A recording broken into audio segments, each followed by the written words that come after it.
let's do it. Let's have fun. Let's have some fun. All right. Maxime Bernier, welcome to the Grinds My Gears podcast. Thank you for joining me this morning. First of all, it's actually not Maxime, it's the Honorable Maxime Bernier. How do I get myself that title?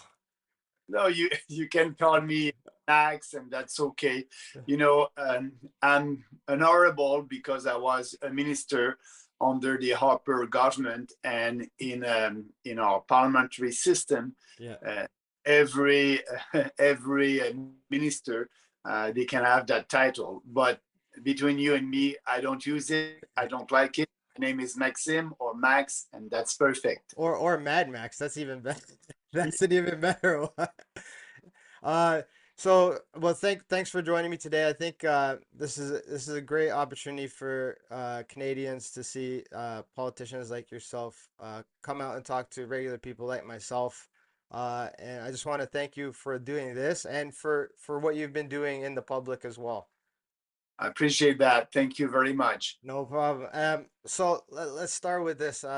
Because what I did when we were scheduled to talk is I actually went around and specifically went and talked to people in my community. Like I'm a martial artist, I'm a fighter, I'm an entrepreneur, I'm in the fitness industry. So I wanted to bring to you questions that regular people had. Not that, what media has and all that kind of stuff. So I mean, I wanted to start with like the last 3 years. It's been incredibly hard on everybody. Myself, yourself included, is a really crazy transition. But the biggest thing that people have seen and people are noticing and feeling is a massive mistrust of politicians and the political establishment. And one of the things they want to know from you is, policies aside, are you as a man, like as a leader, what can you do for them to help reestablish that trust in politicians and in that political structure? But first, you're right by saying that the trust in politicians is very, very low. And, it's because of them. It's because of establishment politicians, career politicians, because, they are doing politics based on survey and polling and focus group. And so they don't have any conviction and principles. So they will tell you what you want to hear, and maybe after that, doing the opposite. And I understand, it's a big challenge. When I was elected the first time in 2006, I was a member of parliament from 2006 in Canada Yeah. until 2019, sorry.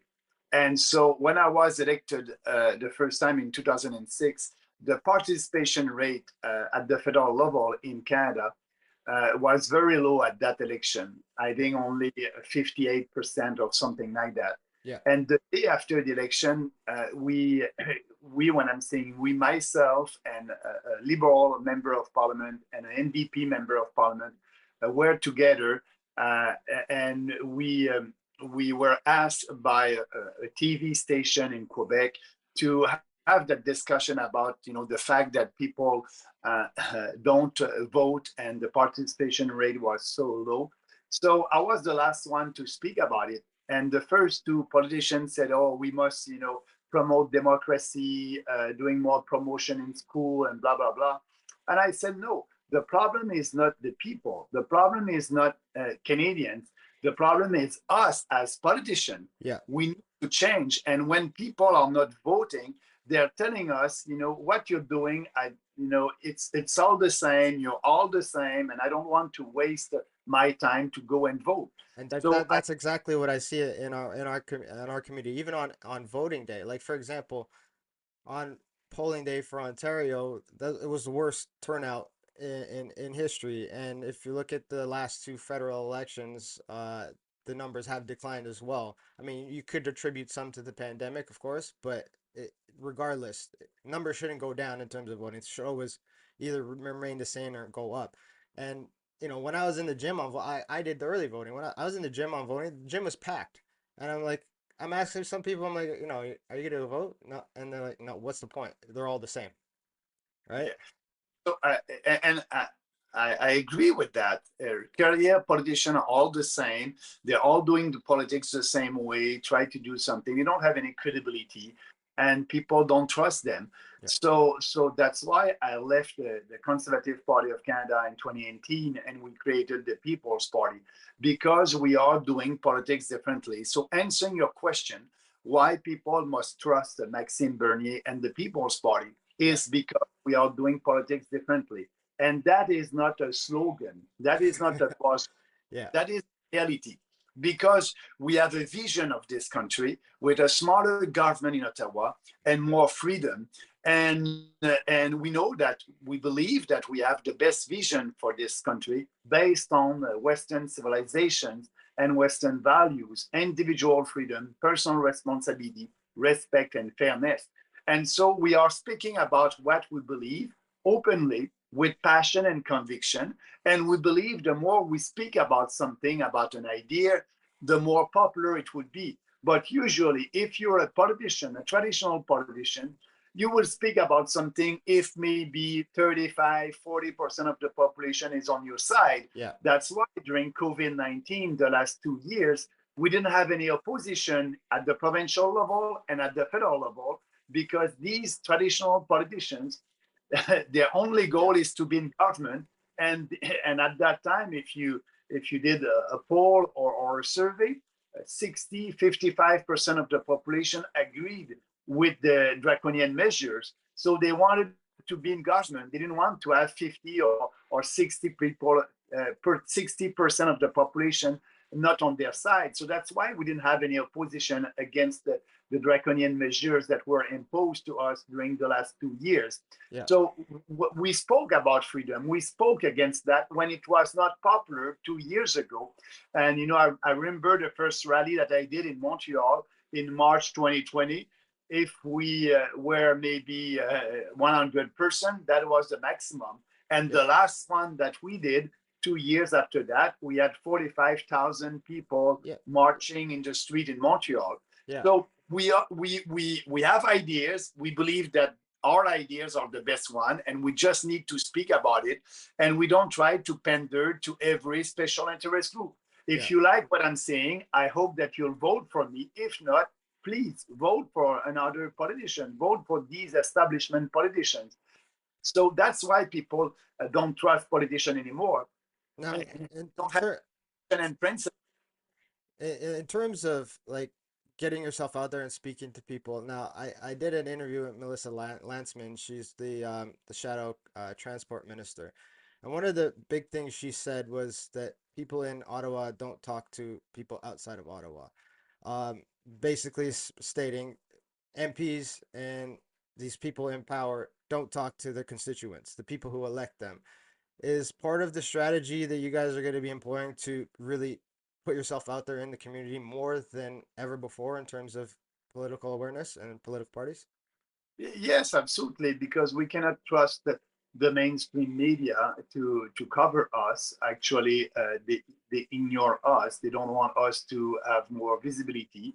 Yeah, So that's why I'm very pleased to do that podcast with you. and I appreciate it. We are using social media.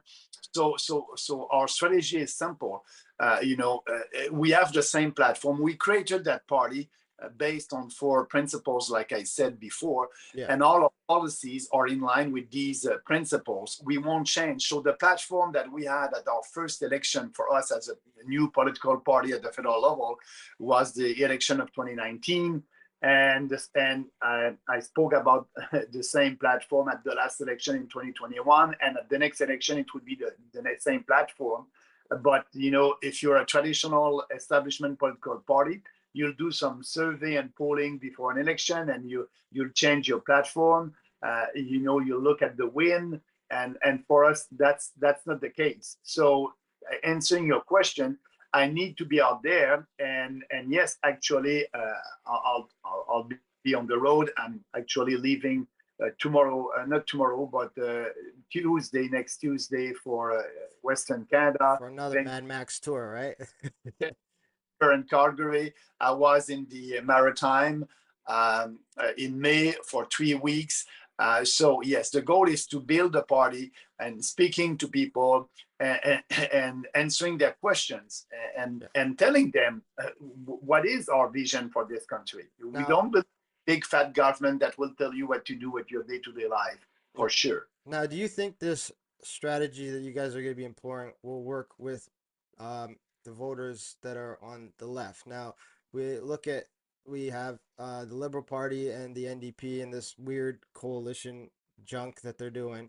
Um, I think a long way to go for you guys, but do you think this strategy can help reach some of those people who are, almost resistant to that kind of platform because they're glued to mainstream media, CBC, CTV, all those news outlets that kind of ban you guys. So how would you be able to spread your message to those people and even just begin a meaningful conversation with them?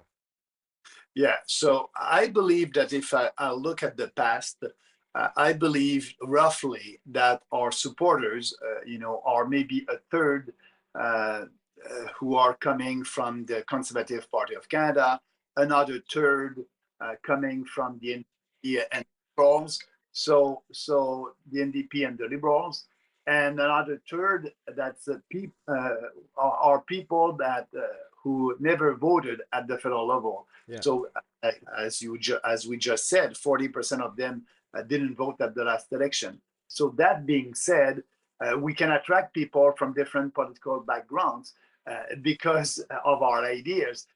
So, and the goal is to be able to reach them. And yeah, I hope that I'll be able to reach them and have their support. But also, the good news for us is the next election, I will be able to participate in the national debates on Yeah. TV with the other leaders. That was the case at our first election in 2019. And they In barred you, yeah. 2020, I think they were afraid of us. They said for a new political party, that party will need to have 4% of the vote to be on the stage. We had 5% at the last election. Yeah. So I'll be on the stage. And yes, the people who are listening to CTV and CBC and Radio Canada, Yeah. I'll be able to at least to be exposed to them. So we'll see. But Well, I cannot count on the mainstream media to speak about us and to be fair with us. So no, we I we that will can't be able. we can't count on them for anything now, right? Information has to be in the hands of the person seeking it at this point in age in terms of technology. Now, I wanted to touch on the Conservative Party because you did come from the Conservative Party, and you did say a quote a while back saying the Conservative Party is intellectually and morally corrupt. Um, now, you know, I I'm very open about I traditionally voted conservative. I traditionally voted conservative. In the last election, um, me and my wife and my family here, we didn't see those values that we traditionally wanted. And so I wanted you to expand on that quote and kind of reflect on what you really meant by that and how that kind of should resonate with other conservative voters that traditionally vote conservative of why you kind of meant that. Yeah, absolutely. Thank you for asking. I said that in 2018. Yeah, when you started the party, right? Yeah, when I resigned from the Conservative Party of Canada, I did a press conference at that time, and I said that. And I said that because it was based on my experience with the Conservative Party of Canada. And further, that has been proved, and I'll give you more examples. Yeah. But when I didn't, as you know, I was also a candidate for the leadership of the Conservative Party of Canada Yeah. in 2017. I didn't win with 49% of the vote. And after that, I tried for about 13 months to work with the establishment of the Conservative Party of Canada, to Yeah. work with the leader at that time, Andrew Scheer. And I asked them to take some of my ideas because they were very popular. I had 49% of Yeah. the vote. Yeah, half of the vote basically. So that means half of the conservative uh, members actually agreed with your policies and your Yeah, absolutely. And so, so at that time, I had a discussion with Andrew Scheer, uh, 13 months after the leadership contest, and I told him, why are you not taking some of my ideas? Ideas. Yeah. And he was very honest when he told me the reason why. He said, Maxime, your ideas were very popular with the membership of the Conservative Party of Canada, Yeah. but they are not popular with the main population, with all Canadians. So we are going and will be in election soon. So we won't take any of your ideas because we won't be able to win an election taking some of your ideas. Yeah. So when he said that, I resigned. I said, I don't want to run with a party that is not conservative. Our goal is to fight for what we believe. And I know that we are living in a socialist era, and Yeah. that's a big challenge. But if you're a conservative, you must speak about conservative ideas. What Andrew Scheer and after that O'Toole did is they're giving more credibility to the leftist narrative by speaking like them and having the name conservative. So that's why when I'm telling you that the Conservative Party of Canada is doing politics based on survey and polling, and now you have another leadership, and actually after that you had O'Toole Yeah. that he knew that I didn't win with 49% of the vote and speaking and being a real conservative. So O'Toole said to himself, if I want to win, I need to be like Bernier. So I'll be a true blue. That was his platform. Yeah. And after that, You went what right back on it. You went right back on it. yeah, went back to the left. And the reason is because also, don't forget, there's more seats in the GTA around Toronto Yeah. than in all Alberta. And if you want to be in government, you will try to please them. And they're more leftists over there. Yeah. So O'Toole did that. So now you have a new leadership contest, and now you have Poliev that is speaking like a conservative, and it's normal because he wants to be the leader of the Conservative Party of Canada. Yeah. But also, don't forget, he wants to be PM also, Prime Minister. Yeah. So he will do like Scheer, he will do like O'Toole, he will go to the left a couple of months before the election. And Just to swing the vote, so to speak. Yeah. yeah, just to please and just to pander to special interest group. And so that's why we cannot trust them. They are not conservative. They don't fight for real conservative ideas. Yeah. And and we and I don't we are a common sense political party. And that's why we are able to attract people not only coming from the Conservative Party of Canada, but like I said before, from other political parties, and they like the way that we are doing politics. Yeah. You like it, come with us. You don't vote for us. And actually, it's working because we started that party 4 years ago, 0%. Our first election in 2019, 1.6%. The Yeah. last election, 5%, So more you're than the party. yeah, It you're took growing at an insane rate in terms of your support, right? Now, absolutely. now So, to build on what you just said, when I did the interview with Melissa, I asked her about, Doug Ford and his policies because very open. I voted for the guy in his last. I did not vote for him this time. I'll never vote for him again in terms of him as a leader. Now, I asked her why were the conservatives so on board with the lockdowns and the policies that were happening that was spewing out of Queen's Park at that time?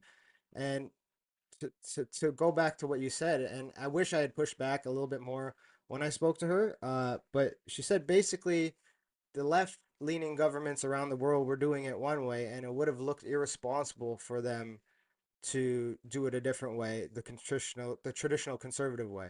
And to me, that was a very poor excuse. Um, and I wish I had pushed back on it a little bit, but I mean, at the same time, she's not the one making the policies in terms of the provincial level.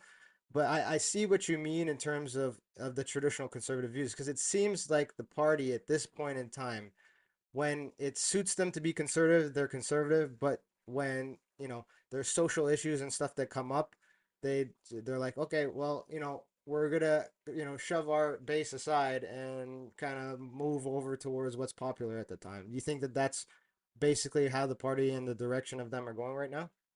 Absolutely. They're speaking about what is popular, and it's not because something is popular that is just and true. And we are speaking about things that that we think are just and true, great ideas, and believing in people, not believing in big fat government. So, and the more you speak about it, the more support you have, and people appreciate it. I believe that in 2022, Canadians are ready for a real chance for a populist party, a smart, I like to say a smart populist party, because I don't try to appeal to your emotion. Yeah. I don't do that game. I don't play that game. I don't No. try to do.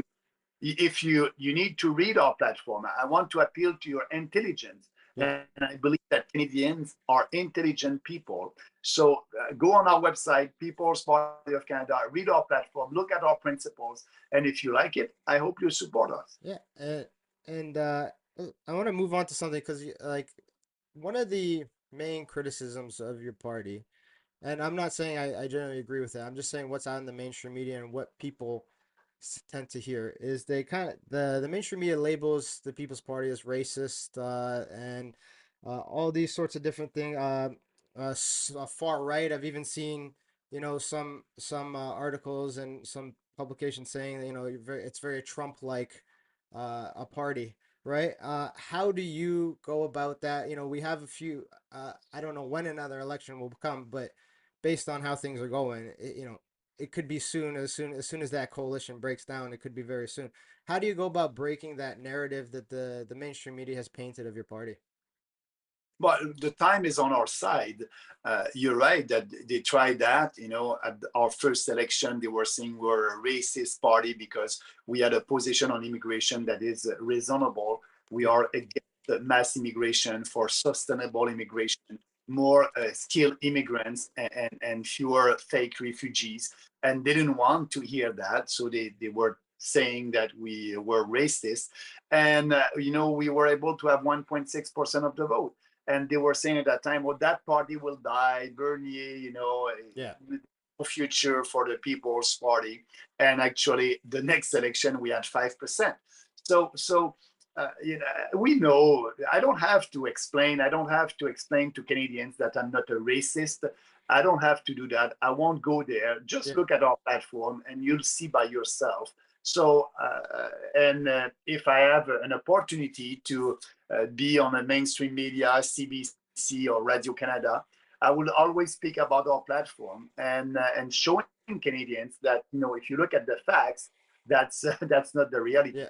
I think one of the reasons that kind of came up too is you know how the media do, they dig, and I think one of the things that voters and supporters of yours want to know is some of the candidates that the PPC has are voted as, are viewed as not as strong as some of the other parties in terms of their experience, their ability to communicate. Some of them have a little bit of checkered past, as does everybody. So it's not fair to judge people on that, in my opinion.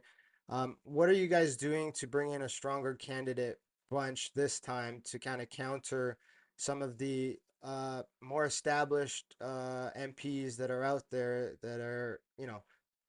don't have that kind of that media digging into their past and digging up these things to label them as racist and stuff. What are you guys doing to bring in stronger candidates this time? Yeah, I just want to go back to what we did when we created the party in 2018.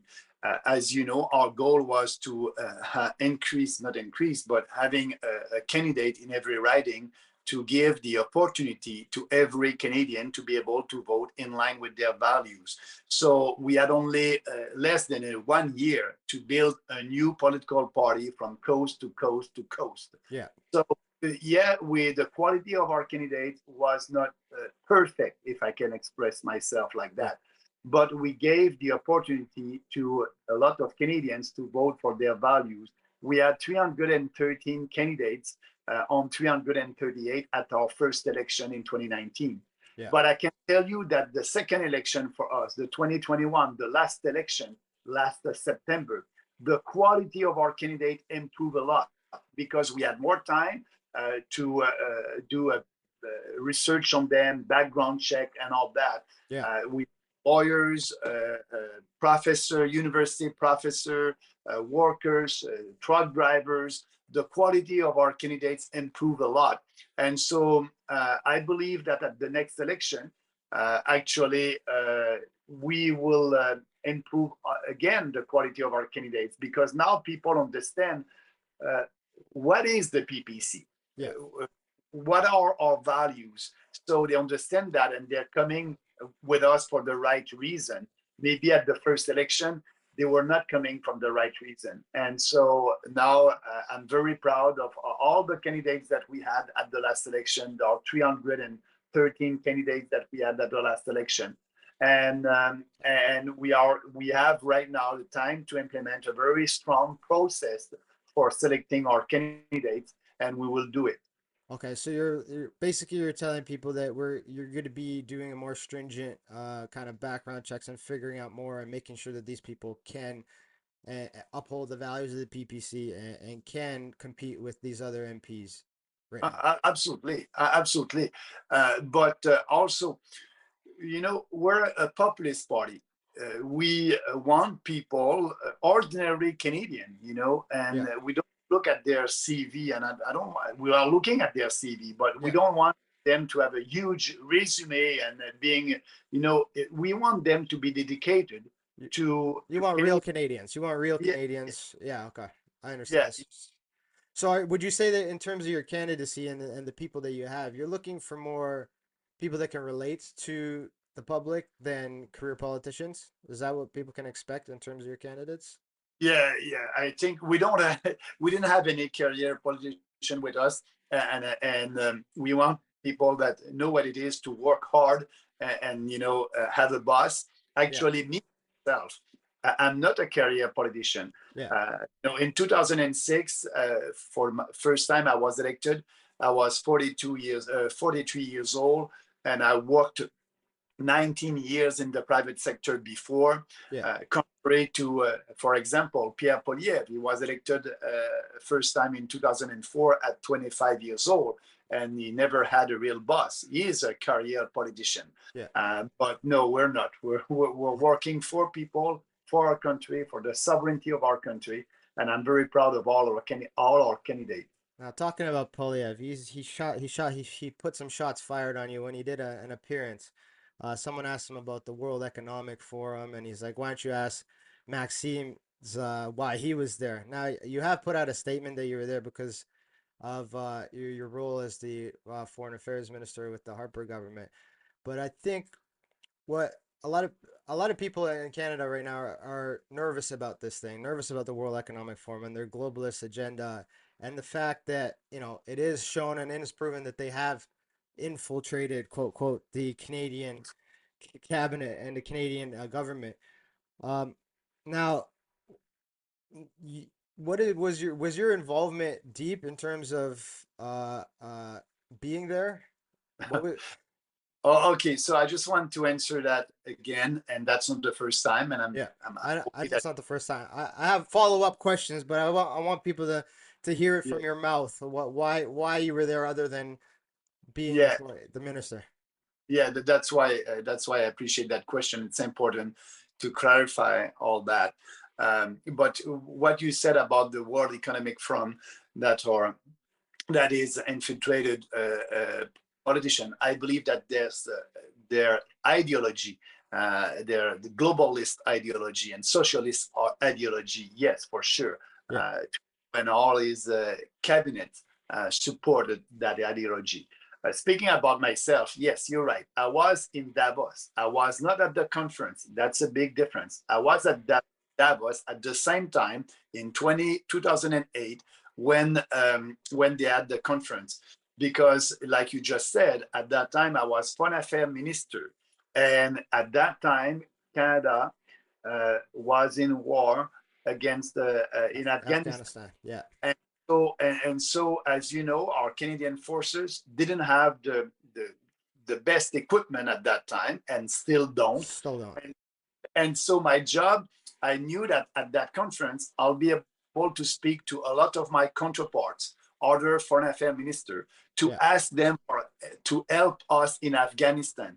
So I was there for 2 days. I had a lot of meetings with all my counterparts that were there for that conference. So, Okay. and I was successful because we had the support of Germany, France, and other European countries in Afghanistan. So I had my meeting with my counterparts. And after that, after 2 days of meetings with them, I left the conference. So I did not assist at that conference. So I Okay. was there to be sure that our our position in Afghanistan and being sure that our Canadian forces will have the right tools to be able to do their job over there. So So that's Polyev's comment then was just basically to shit disturb, to put it oh, light. oh yeah, oh yeah, yeah. He's not telling the truth. Yes, I was there in Davos, but I was not at that conference, and I was there for a very important reason as foreign affairs minister to be sure that our Canadian forces will have the right equipment and support from other allies countries. Okay. So, going forward with this specific topic, I think like a lot of Canadians want to know, if MPs in your caucus or candidates in your caucus do find to be involved with the World Economic Forum, what is your stance on that, and how would you approach uh, that in terms of dealing with that? But first, we are the only national political party that is not globalist. And Yeah. you know, we had the same position at the first election in 2019. Actually, you can see when I was on the stage and debating, there's a video of me telling the truth about that, that Yeah. the People's Party is not a globalist party. We are putting our country first, Canada first, and Canadian first. Yeah. And we don't want any international organization to impose their point of view. Actually, for the Conservative Party of Canada, they are globalists. They're okay with the UN Compact on migration. They're Yeah. okay with mass immigration coming from the UN. They're okay with the climate change treaty, the Paris Accord. Yeah. They're okay with that. They will sign the Paris Accord. They want to impose a carbon tax, but they will impose more regulations on businesses. And we know that at the end, it's a cost for consumers. So they will fight climate change because they agree with that Paris Accord treaty. So Yeah.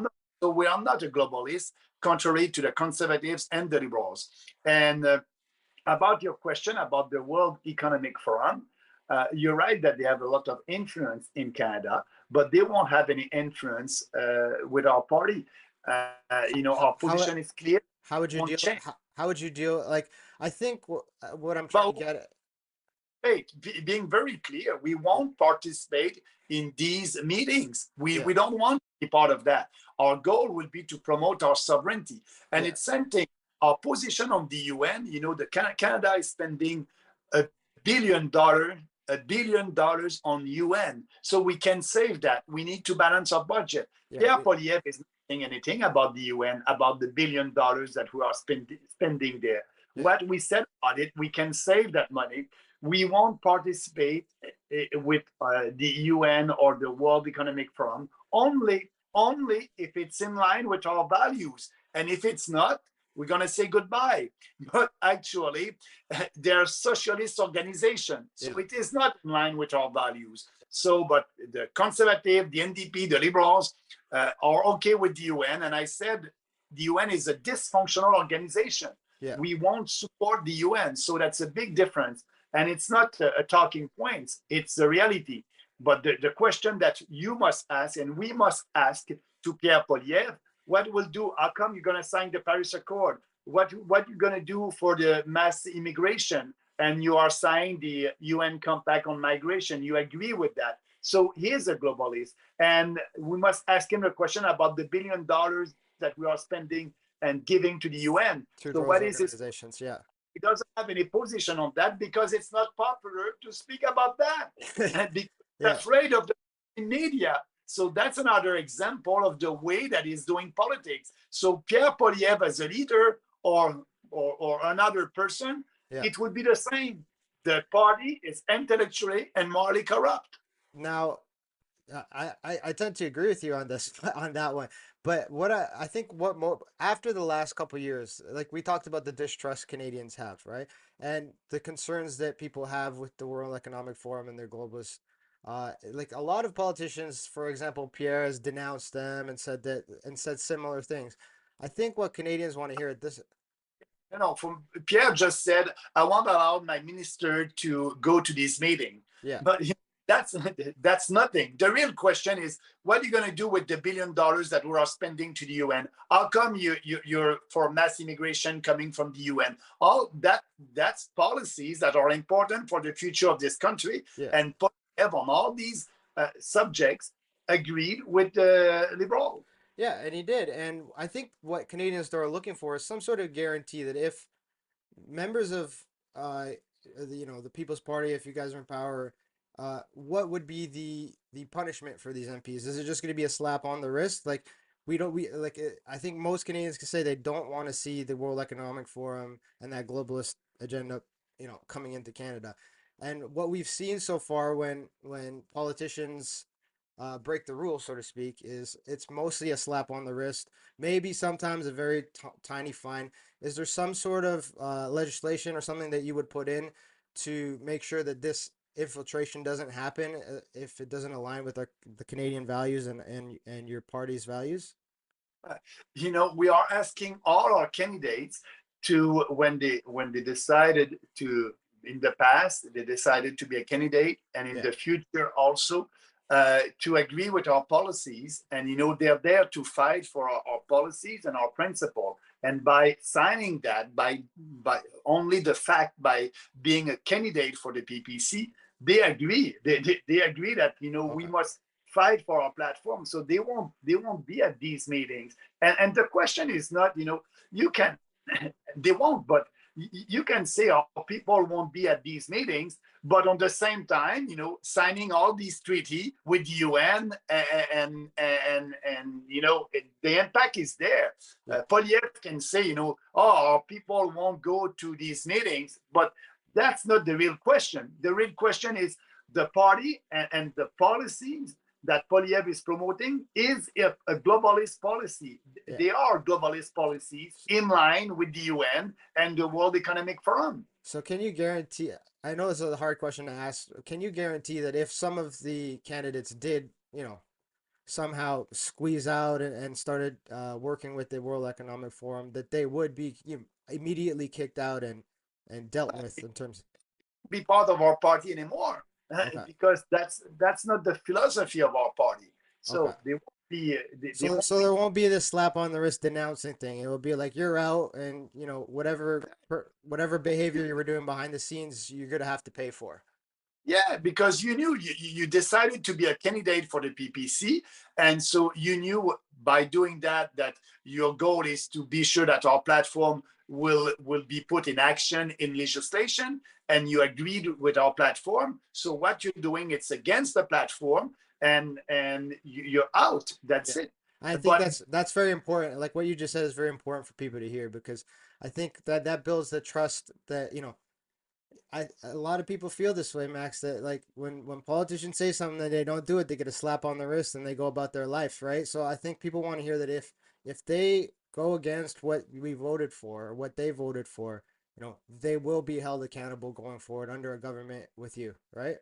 yeah, but also don't be wrong. Also, I want our candidates to vote on any subjects that will be in line with their conscience. Like, for example, I want to impose anything on the abortion file. I said the party doesn't have any position on abortion. It's a personal question, and you'll be able to vote for a bill on abortion on about in line with your belief. Okay. So believe in more free vote in the House when it's about other things that are not in our platform. So, but everything that is in our platform, our candidates and members of parliament must support the platform. Okay. And I wanted to shift gears a little bit, because I am from the sports atmosphere. I'm from the health and fitness background. That's my industry. That's my business that I run. And it has been absolutely trashed over the last 3 years. And to be quite honest, as a professional athlete growing up in this country, there hasn't ever been much support at the federal level for athletes as much as they like to pretend that there is.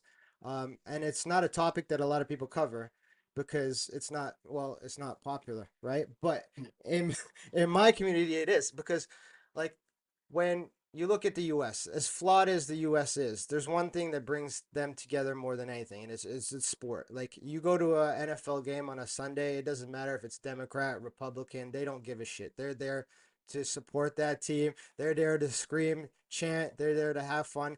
And it's one thing that I'm very passionate about, that sport brings people together. And I've seen athletes in this country absolutely decimated in terms of help finances from the federal government compared to counterparts like the US. We expect our athletes to perform at a certain level, yet we don't give them the support they need. Like if you go to the US, they have the Olympic Training Center. Those athletes are making livable wages. And when I say livable, not the bullshit 20,000, 30,000 bucks that our government gives. You can't live off of that. You can't as a full-time athlete, you can't live off of that. Is there anything that you were willing to do and put into place to help support that industry and bring it up to a point where, it can be a point of national pride? You know what I mean? Because when you go to the US on a Friday night, they're all at the high school football game, right? Yeah. And there's a few reasons to go on about that, but one of them is, funding. Those coaches are getting paid. So there's a high degree of urgency to put into these young men, young women, to develop them, to give them those experiences. But in Canada, that's not here. Can we look forward to something like that from you? Yes, absolutely. And me personally, I'm a runner. I like to run. I'm running marathon. That's my sport. Yeah. Uh, and so sport is important, but also what we must do at the federal level, we are spending a lot of money on policies and things that are not under our jurisdiction. We can save a lot of money. We can save, like I said, $1 billion cutting the UN. We can save $5 billion by cutting foreign aid. We can save between $5 to $10 billion by cutting corporate welfare. So, and our goal is to balance the budget and doing all these reform, but also we must reinvest in our own jurisdiction. And I believe that our country, Canada, we have a role to play there. And yes, we must give all the tools that athletes need to be able to compete at the international level, and that must be the case. So, of the position of our party, we will reinvest, for example, in our Canadian forces. That's part of a responsibility. That's the responsibility of the federal government. Yeah. Yes, with athletes, we can do the same by cutting all the spending that is not under our jurisdiction that politicians are doing because they want to control a little bit more. They want to buy votes. We won't play that game. So the questions to your answer is yes, we must be proud. We must help our athletes, and they must be an example for younger generations. And what I'm more concerned about is like I'm a professional, so when all the lockdowns were happening, I found a way. We have connections, we were training, we were doing our thing. But it's the young men and the young women, the kids that suffered the most out of this whole time, and it's going to have a ripple effect not only in athletics but in just in education in general. Um, how can we support these young men and women? Because some of them, to be quite honest, they lost the last 2 years of competitive sport, and any dreams and aspirations they did have of competing at the next level, at the university level and further and beyond, are kind of almost crushed now. But no politician is willing to talk about that. Everyone's about every child matter. Well, what about the children that are here that are suffering now, that have lost their hopes and dreams for the last 2 years? Yeah, but I spoke about it. In the beginning of that pandemic in March 2020, I said we must reopen the economy. Lockdowns is not the solution. When I was saying there that I was the only politician, and people were saying Bernier is crazy. We must, the virus is very deadly for everybody. And Yeah. no, that was not the case. No. The virus was deadly for older people, more than 70 years old, with comorbidities, not one or two or three comorbidities. And 80% of our death here in Quebec during COVID-19 are people older than 75 years old Yeah. with comorbidities. So that being said, I was there because I knew I said we must reopen our school, our kids must be able to play sport. I said that. But at the same time, the conservative and Polyev and all these establishment politicians were okay. They were okay with all these policies. And that was not the case. So shame on them. And yes, we will always be there to promote, freedom of choice. And people must be able, that was crazy. You're in the middle of the pandemic and you want to take care of your health and you're not able to go to your gym. Yeah. And it's the fundamental thing that will keep you healthy. Like it's the one thing that if anything would prevent this thing from happening to you, for prevent you from dying, right? You couldn't take care of your health. Could we expect from your government the when you relocate those funds to maybe start programs where high school coaches are paid so that there is more funding for the high? Because as I love professional sports, but I am a firm believer that it starts at the grassroots level. And Yeah. when I grew up in the high school system that I grew up in, I played football and ended up playing in university, but it was severely underfunded. Coaches weren't paid. It was comparatively speaking, competitively speaking, it didn't give kids the tools. Sport is supposed to give them tools and assets to help them in the real world, not to be professional athletes. That's just a bonus that 1%, if not less, get.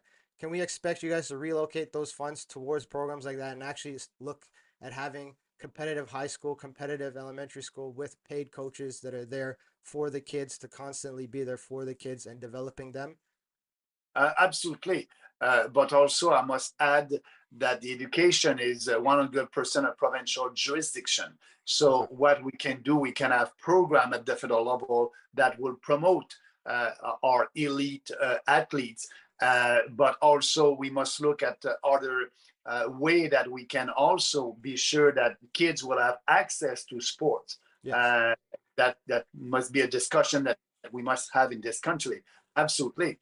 It's I know I played football, and when I was younger, at the not at the university level, Yeah. but at the college level, and that gave me discipline. Yeah. You have to be out there. That was cold, raining, and you had to train. And so sport was important for me in my life, and I want every kids to be able to practice the sport that they like, that they love. Oh, Thinking about football, which position did you play? I started off as a defensive end, then they moved me to linebacker, and then I ended up being like that flex linebacker position where I was big enough to play on the line sometimes, which I hated, because then you got some big boys barreling down you on the line. But then I preferred outside linebacker because I can get away from them. I can shed the block. And I didn't get to have crushed by them. You know what I mean? But I mean, then I did something even more stupid and transitioned into cage fighting at the mixed martial arts. So I mean, that's what I do now. Like, I get into a cage and fight people, and like that's what I get punched on the regular, right? So, um, one of the things before we wrap up is I wanted to talk to you on a personal level because this is something that happened during the pandemic where you were out doing your rallies and you were arrested and you were put in handcuffs and you were arrested basically for quote quote violating public health measures, which we Yeah. like straight up all my listeners know that's bullshit. It was a bullshit. But what I want to know from you is as somebody who is out there, trying to help people, trying to promote to get life back on track, to trying to spread the truth. Then you're there put in handcuffs in the back of a police car. What was going through your mind? Were you almost was it like that you were like, damn it, I'm doing this and sacrificing this, and now I'm in the back of a police car and nobody even cares? Did you feel that way, or how did you feel when that moment happened? Like on a personal level, forget all the politics, forget all the bullshit aside. Like, you know, you made this sacrifice to help people and to promote getting back to normal and exposing the lies and the truth. And it almost seemed like uh, majority of Canadians sort of abandoned you at that point, and the media labeled you as a criminal and all that. How did you feel? Yeah, I must say that I didn't expect to be arrested. Yeah. I was arrested after a meeting in a park with the executive of our riding association, our volunteers there, and at that time they were the rule in Manitoba was no more than 5% outside gathering together. We were about 10, and we had a discussion outside in a park and social distancing. And after that, I was the only one that was arrested, handcuffed, and put in jail for 12 hours. And I'm still, by the way, waiting for my hearing. Yeah. They are postponing that because I believe that they know that I will win. That was unconstitutional and illegal. Yeah. So for me, when that happened, I knew that it was political repression. I knew that the premier of Manitoba didn't want me to do a big rally that was planned in Winnipeg the day after. And I knew that, they were afraid of the truth. They were afraid of the facts. And they were afraid of what I was saying. They didn't want to have any debate. They didn't want me to be out there and to reach to more people. So that's why when I was arrested and when the police asked me, and that came, naturally, Yeah. when he asked me, do you have anything that can hurt me? That was his question. Yeah. That was the first time that I was arrested. I didn't know that they are asking that I didn't have any firearms. I didn't have anything Yeah, on me. exactly. I'm a politician. So when he asked that question about do you have anything that can hurt me, I was surprised, and I Yeah. said no, only my words, only my philosophy. But because that's what I'm doing as a politician, I'm selling ideas. I'm promoting ideas, and I want our ideas to be shared by more and more people. So that's why that was my answer. But I can tell you that being in jail for 12 hours alone, uh, that's tough Yeah. morally. I can just, I'm looking at Tamara right now that she's still in jail for nothing. And she was in jail for Exactly. 18 days and now for another week. Uh, and, she's not a criminal. No, over Uh, what? It was a photograph that basically put her in there. That photograph that they took, right? Yeah, yeah. And but I was there actually. I was at that gala. We were at the same table, and she was just in front of me. And she took that photo because we had a photo of the table. After that, she took that photo. She didn't speak to people that she was not supposed to speak. So Yeah. that's just another political repression and harassment. And you do that in a communist country. You're not supposed to do that in Canada. But that being said, answering your question about my feeling at that time, you, first of all, you're alone. You question yourself Yeah. about what you're doing. Um, and I said, did I did something wrong? Yeah, And exactly. my first reaction was no, but you ask that question again to yourself, Because and you're stuck there, so you have to say it over and over and over in your head, and nobody's talking to you. So like, did that send you into a bit for those 12 hours? Were you a little bit depressed that they had come to that all those things that you were fighting for, and then this is where it led me to? a little bit. You know, you have ups and downs, like in sport, like in life, like Yeah. in every. When I was in my cell, I know, okay, I'm here, and that's okay. I will be free maybe in an hour, but you have some downs also, saying, I just want to go out. I did nothing wrong, and Yeah. and you question yourself. But I had a good lawyer, and I'm still waiting to be in front of a judge about it. And they don't want me to be in front of a judge because I believe that we have a very strong case. Yeah. It So was. that being said, you know, I don't wish that to my biggest enemy to be in a jail for 12 hours. Especially for a violation of the their chartered rights, right? Like, Yeah, like I mean, I give this example in a lot of my other podcasts. Like when there was one of the lockdowns, like I'm a fighter. Like I don't need to punch people in the face, but I want to practice my art. I want to practice my art constantly and make it better and perfect it. and we went to a park to hit pads. Yeah. Not violent. We weren't punching each other. We were just hitting pads, just doing a regular kickboxing workout. And I was harassed by the bylaw officer. I was told I shouldn't be there. That what I was doing was illegal, and like I almost popped off. I had to, bring myself back and ground myself. Uh, was there a point where you were angry?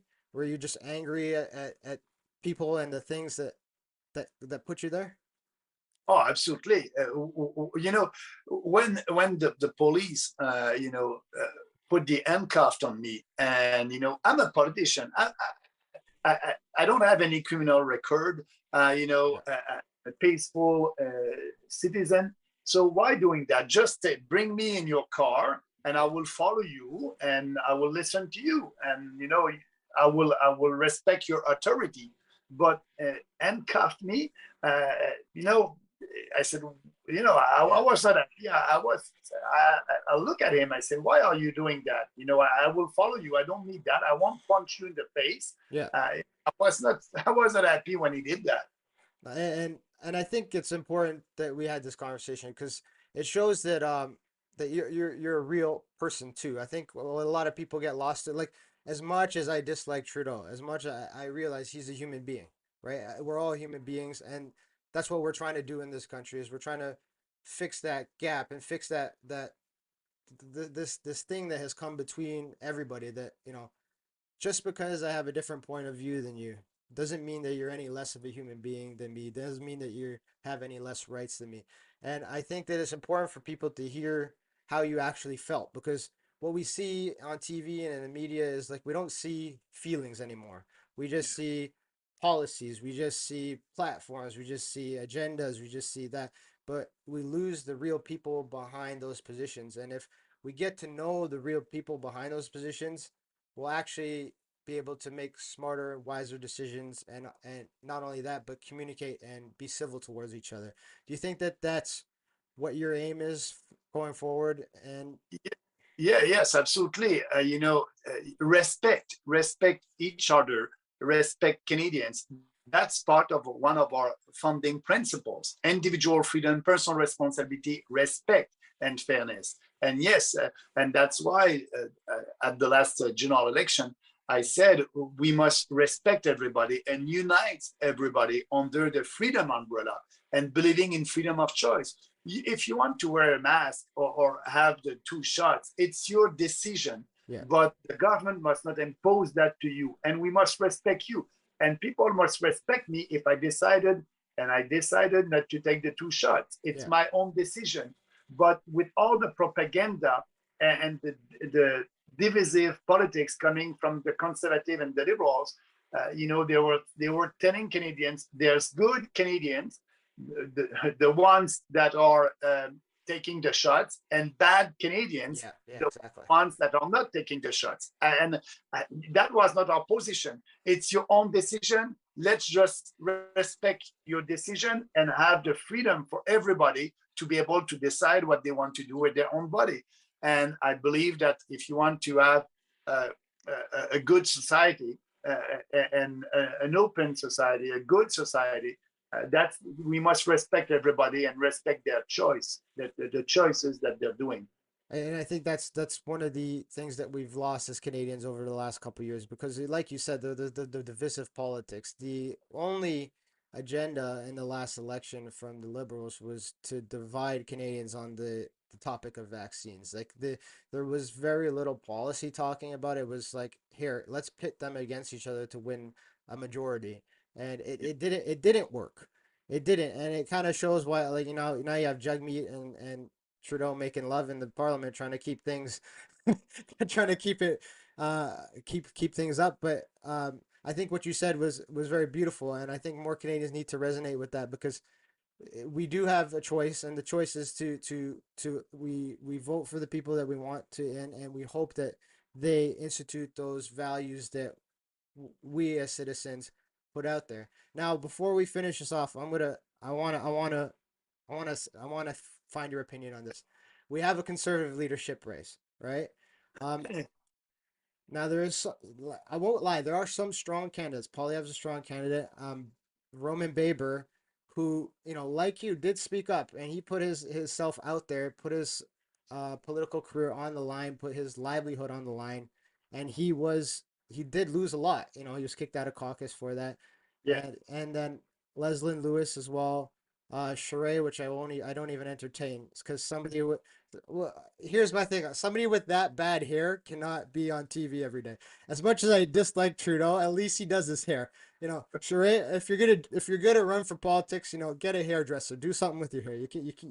Um, of those of those candidates, who do you see winning? Who would you like to compete against? And if there is somebody like Baber who does win, could you see yourself working with them in the future? And maybe not a merger, but in terms of being, you know, kind and friendly and working with them in terms of helping Canadians?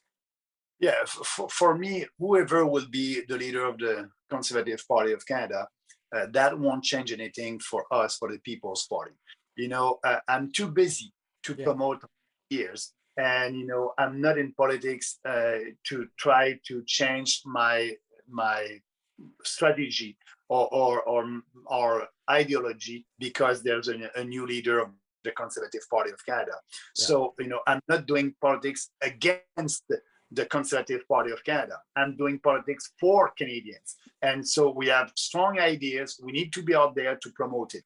So whoever would be the leader for me, it's not important. It's not important. I'm too busy to focus on growing the party, speaking about our values, and I believe that we will grow from 5%, maybe I don't know, 6, 7, 10%. We'll see, and I will work very hard to be back in Parliament. So I hope and I believe that we may have a couple of candidates that would be elected, and yeah. will be able to start that real common sense freedom revolution in Parliament. So that being said, for the Conservative Party of Canada, about the question about the a possible merger with them or going back. So the answer is clear. It's a no, No. no, and no. I won't go back there. I said that party is intellectual and morally corrupt. And, I said that 4 years ago, and I was right, and I'm still right. So, no, I won't go back. I will. When we'll be in Parliament, if the government, if it's a liberal government or a conservative government, that they're doing something in line with our policy, for sure we'll vote for with them. But Okay. if not, we won't, and that's our position. So, We so to clarify that for everybody, so your position is like it doesn't matter who gets in, whether it be Polyev, Baber, whoever. I can, If they're proposing something that aligns with the People's Party of Canada, you will work with them to help that come true. But if it's not, you're going to be as just as much as an opposition as any other party. Is that's basically what you're saying? yeah, absolutely. And for why? Because whoever will be the leader, they will go to the left. They're not real conservative. So, but if they propose something in line with, if they want to end mass immigration and having fewer immigrants and reforming our immigration system in line with our values, for sure, we will support something like that. Yeah. But everything that is in our platform, if the liberals or the conservative is doing that, I will be happy with it.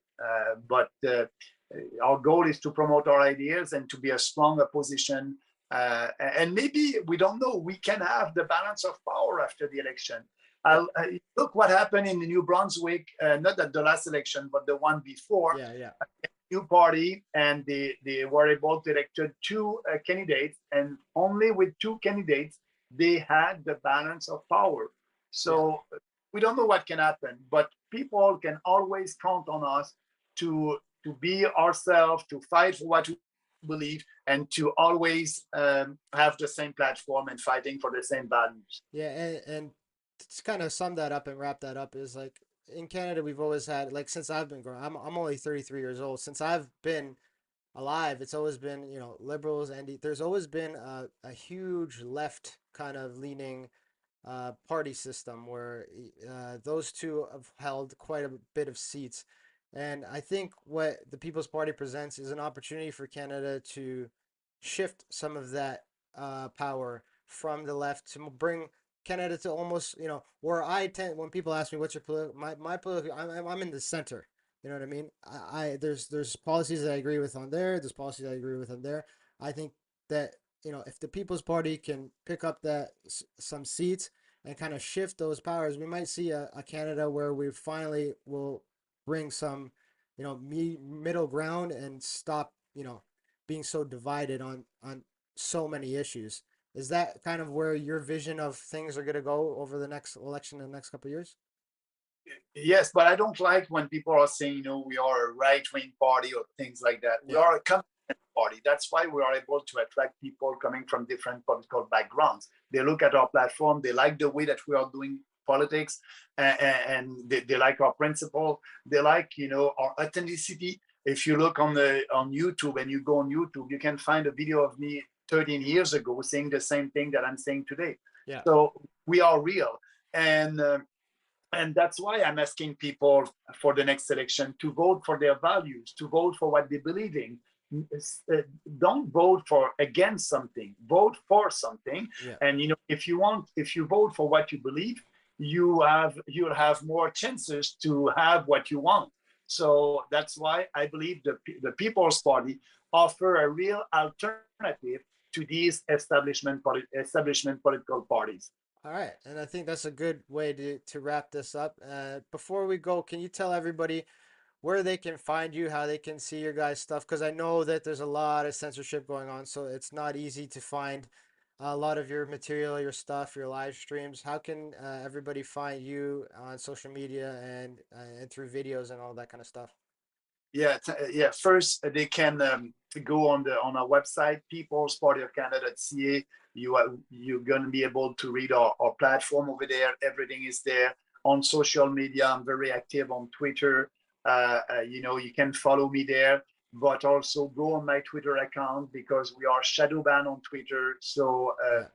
you need to go on a regular basis on my Twitter account, on YouTube, on Rumble.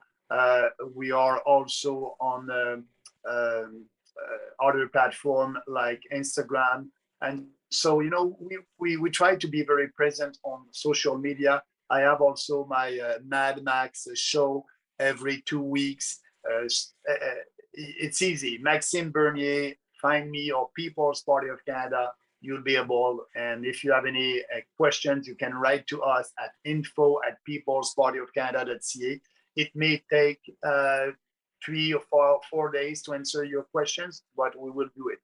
And believe me, when he says that, they will do it. They will get back to you. It's one of the only uh, parties and politicians that are very open. And I appreciate you for doing that. And I appreciate you for coming on and speaking to people and being honest and exposing yourself even in terms of your personality and everything. So I appreciate it, Max. And that's been another episode. Let me just